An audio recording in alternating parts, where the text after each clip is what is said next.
Bonjour à tous et bienvenue dans ce tutoriel sur Godot 4. Dans cette vidéo, on va voir comment créer un personnage sur Godot, comment l'animer, le déplacer, comment gérer les collisions, etc. Mais avant ça, je publie régulièrement de nouvelles vidéos, donc si ça vous intéresse, n'hésitez pas à vous abonner et à lâcher un like et un commentaire. Alors on va commencer tout de suite. La première chose qu'il va falloir faire pour créer notre joueur, ça va être de déterminer quel nœud on va mettre en racine de notre joueur. Alors le nœud dont on va avoir besoin, ça va être ici un caractère body 2D. On va cliquer sur créer. Et là il n'est pas content, il nous dit que notre nœud n'a pas de forme. Donc on va lui ajouter un collision shape. Alors je vais rechercher, ici ça va aller beaucoup plus vite. Collision shape 2D. Là il nous dit que il n'a toujours pas de forme. Et donc il va falloir dans le collision shape 2D, ici dans l'inspecteur, lui créer une forme. On va choisir un rectangle, ça ira très bien.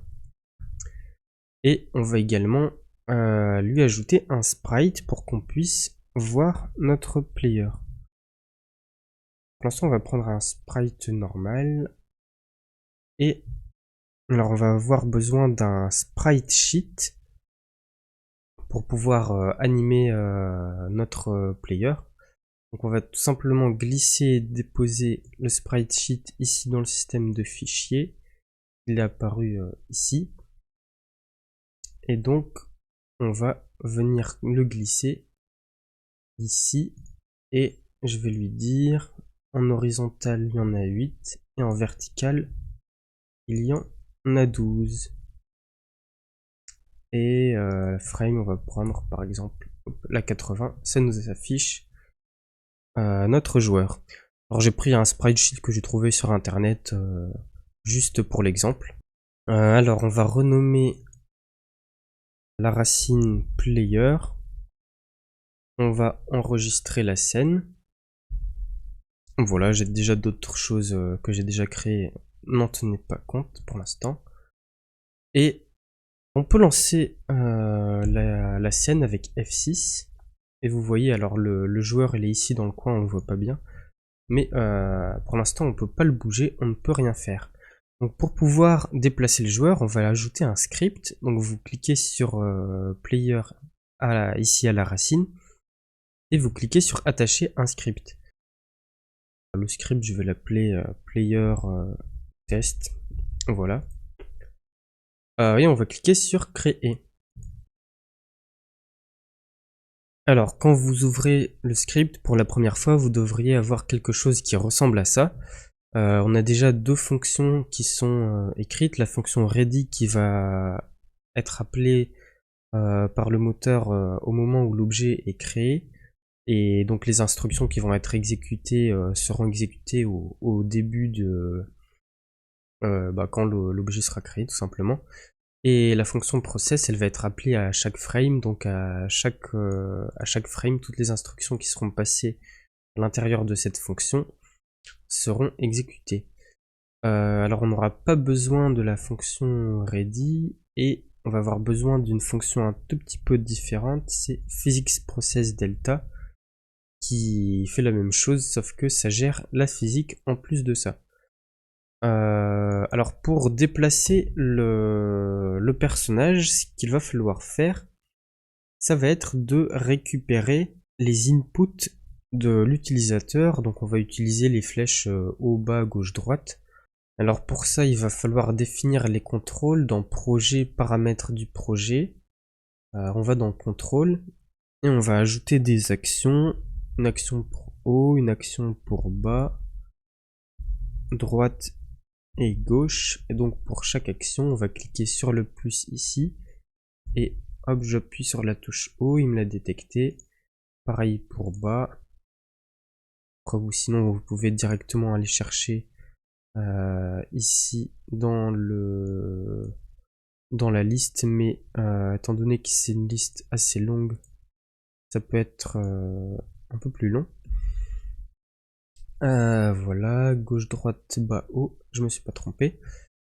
Et maintenant, on va stocker dans une variable xDirection par exemple. on va stocker si on va vers la gauche, vers la droite, ou qu'en horizontal on reste immobile, horizontalement. Donc pour ça on va appeler une fonction input.getAxis droite et gauche, comme ceci. Alors je vais peut-être inverser plutôt.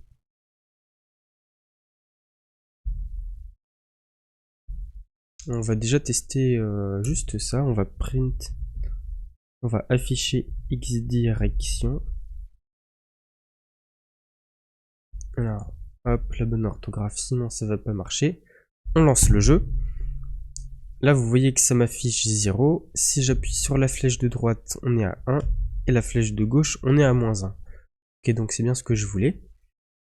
On va faire la même chose pour la direction verticale.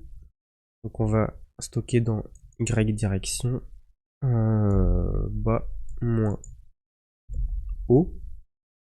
O, pas E. Et dans la variable velocity, donc qui correspond à la vélocité, à la vitesse du joueur, du player, on va mettre... en fait cette variable c'est un vecteur à 2 dimensions qui existe déjà dans la classe characterBody, qui nous sert à définir dans quelle direction se déplace le joueur. Donc on va tout simplement lui mettre la direction en horizontal et en vertical.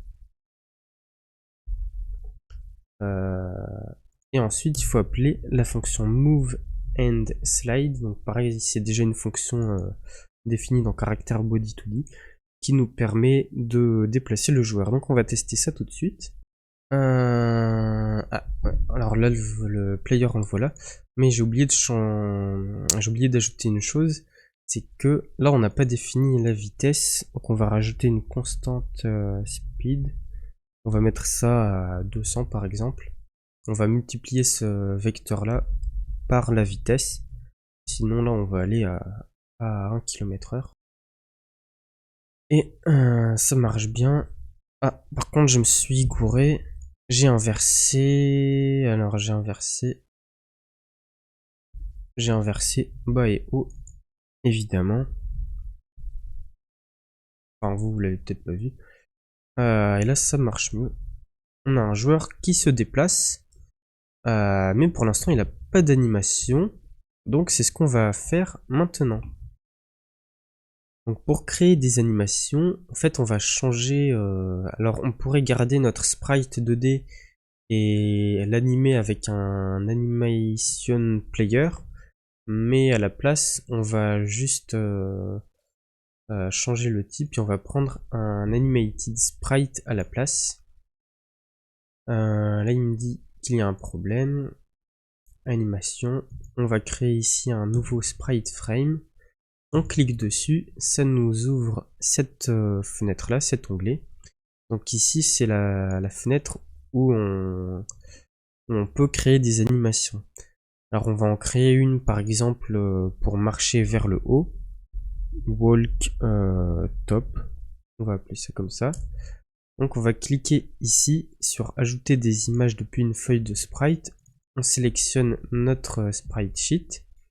Alors il faut le configurer pour que les cases correspondent, pour que la taille des cases corresponde à celle de notre sprite sheet. Alors moi ici j'ai 8 cases en horizontal et 12 en vertical. Et donc pour une animation qui va vers le haut, je vais sélectionner ces trois là. Voilà. On va mettre celle-là au début et on va la remettre ici. Donc si maintenant on clique sur lire l'animation, on a bien l'animation qui se joue, on a bien le joueur qui marche vers le haut. Si vous n'avez pas l'animation qui se joue en boucle, n'hésitez pas à mettre à cocher cette petite case bouclage de l'animation. On peut également augmenter la vitesse de lecture de l'animation ici. Voilà, ensuite, on va créer les autres animations qui correspondent au déplacement dans les autres directions. Je vais faire ça en off, je pense, et on se retrouve après. Pour ça, on clique sur ajouter une animation ici, faire juste la première. Walk bottom. Tac, tac, on refait la même chose. On va pas conserver ça. Bottom, il n'y a pas, voilà.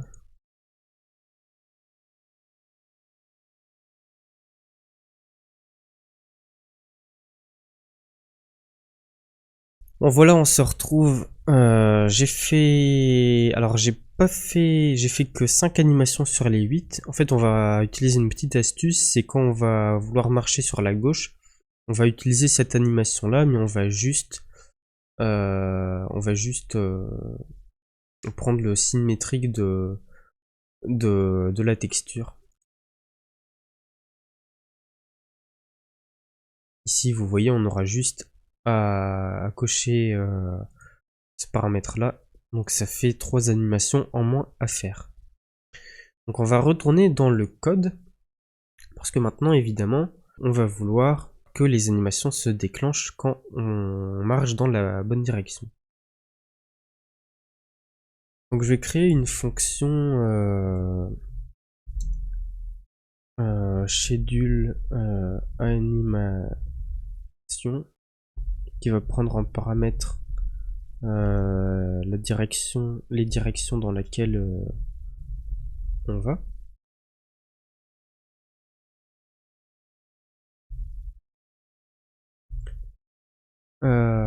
Hop. Alors pourquoi il est pas content? Si c'est bon, il est content. Donc on va juste appeler cette fonction ici à la fin. Et donc ici, on va même l'appeler avant. Je sais pas trop si ça change quelque chose.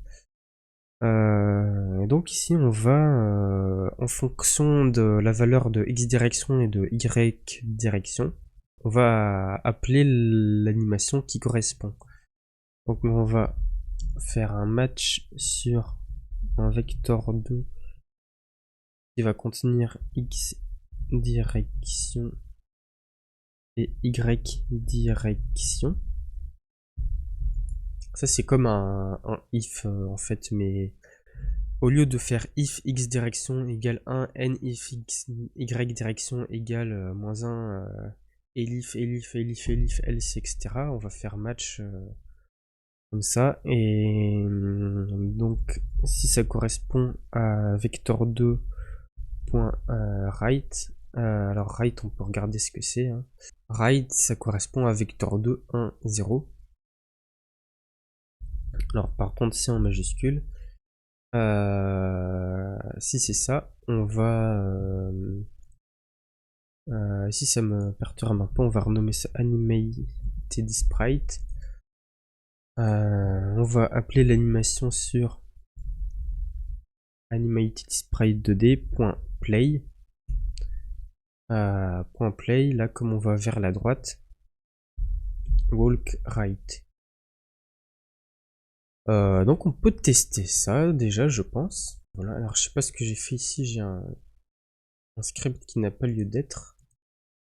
Et donc on va lancer le jeu.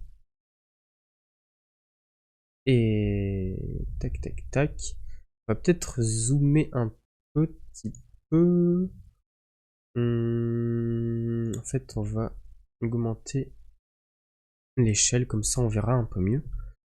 Qu'est-ce qui se passe? Alors j'ai flip H d'activer, je vais le redésactiver.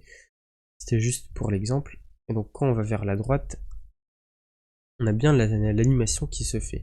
Donc on va faire la même chose pour les autres directions.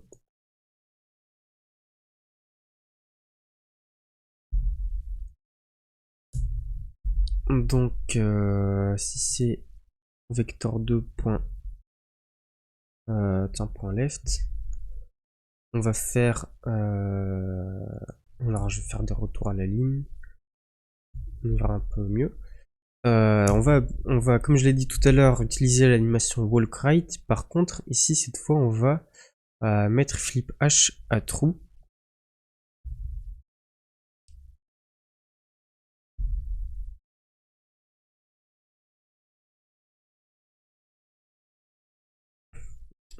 Sur animated player.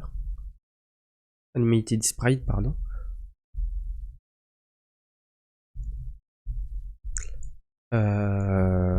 Ici, on va le laisser à false. On va continuer.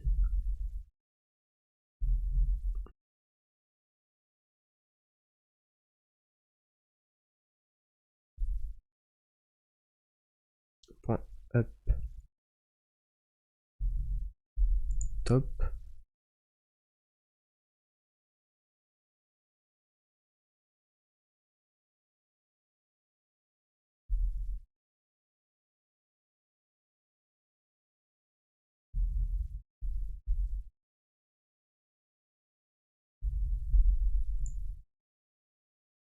Ok, maintenant, bon, on peut déjà retester ça un peu.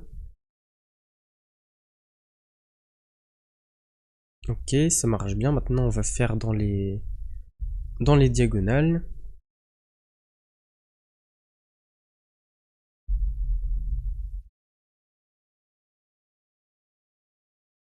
Alors, on a 1, 1. 1, 1, ça va correspondre à bas à droite, vers le bas et la droite. Donc, c'est l'animation right bottom. Ça, c'est à false. Pareil pour si on va en haut à droite, ça va être -1. Ici, ça va être right top. Et pareil pour la gauche, hop, hop, mais cette fois, on met à true flip H. On va tester. Le moins est pas au bon endroit. Et si on teste, et ben notre joueur se déplace dans la bonne direction à chaque fois. On a bien l'animation qui se fait. Le problème, c'est quand on s'arrête, bah, l'animation continue. Donc on va régler ça. Ici, on va rajouter un k vector 2.0. On va dire à l'animation de s'arrêter. Donc on va appeler stop. Le problème de ça, c'est que parfois il peut... ah non, je me disais qu'il pouvait s'arrêter au milieu de à n'importe quel frame. Mais a priori, il n'y a pas ce problème là, donc on n'aura pas à la remettre à 0. Donc ça c'est bon. Par contre, un petit problème aussi qu'on a, c'est, vous voyez, quand il va en diagonale, il va plus vite. Oui, parce que la vitesse, elle est à 1 en horizontal et en vertical. Alors que si on va juste en horizontal, par exemple, on a une des deux coordonnées du vecteur qui est à 1 et l'autre à 0. Donc ce qu'on va faire, c'est qu'on va ici tout simplement normaliser, en fait c'est plutôt ici, on va normaliser ce vecteur là. Qu'est-ce que ça veut dire normaliser? Ça veut dire mettre la norme à 1. Donc en gros, si on est par exemple, si on a un vecteur 2, 1, 1, on va diviser par racine de 2, il me semble, pour que la somme des carrés des deux coordonnées fasse 1. Et juste si on fait ça, on relance. Maintenant, vous voyez qu'on va bien à la même vitesse dans toutes les directions. Ok. Alors maintenant, notre collision, on va la mettre là en dessous pour la voir. Notre zone de collision, on n'en a pas du tout parlé pour l'instant. On va mettre la zone de collision à peu près à la bonne taille par rapport aux joueurs. Voilà, ici, comme ça ira très bien. Et donc au niveau du joueur, ici dans collision, on a ici un layer avec des numéros de 1 à 16 et pareil ici masque. En fait ça va être la collision qui correspond au joueur. Alors moi j'ai renommé ici on peut éditer les noms, je les ai renommés pour mettre player et walls. Ici comme c'est mon joueur je mets sur 1. Par contre ça c'est les collisions des objets qui détectent. Alors moi je veux qu'ils détectent les murs, les walls, donc je mets ici à 2. Je sais pas si c'est bien clair. Si c'est pas clair, n'hésitez pas à me le dire dans les commentaires. Donc on va sauvegarder cette scène. Et cette scène, on va pouvoir, maintenant qu'elle est prête, l'instancier dans une scène de notre jeu. Alors moi j'ai déjà préparé une scène ici. On va pouvoir tout simplement ajouter ici en cliquant sur instancier une scène enfin le player qu'on a créé. Il vient d'apparaître là. Alors on va j'avais changé ici Ouais, c'était pas malin ce que j'ai fait. J'ai changé ici l'échelle. On va remettre à 0. On va réadapter la taille de la collision. On va activer le magnétisme ici pour pouvoir céder facilement. Hop, voilà. On sauvegarde. Et maintenant, notre joueur est à la bonne taille. On va le mettre ici au pif. Et on va lancer la scène. Lancer le jeu. Là, il va un petit peu vite. On va changer la vitesse. Après, c'est des petits ajustements que vous pouvez faire en fonction de votre jeu. Et vous voyez, là, j'avais déjà mis des collisions pour les arbres et pour les maisons. Et bah, il rentre pas dedans. Donc, c'est bien ce qu'on voulait.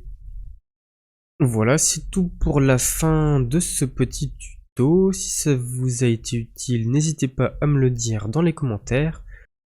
N'oubliez pas non plus de laisser un like et de vous abonner. Sur ce, je vous dis à bientôt pour de nouvelles vidéos.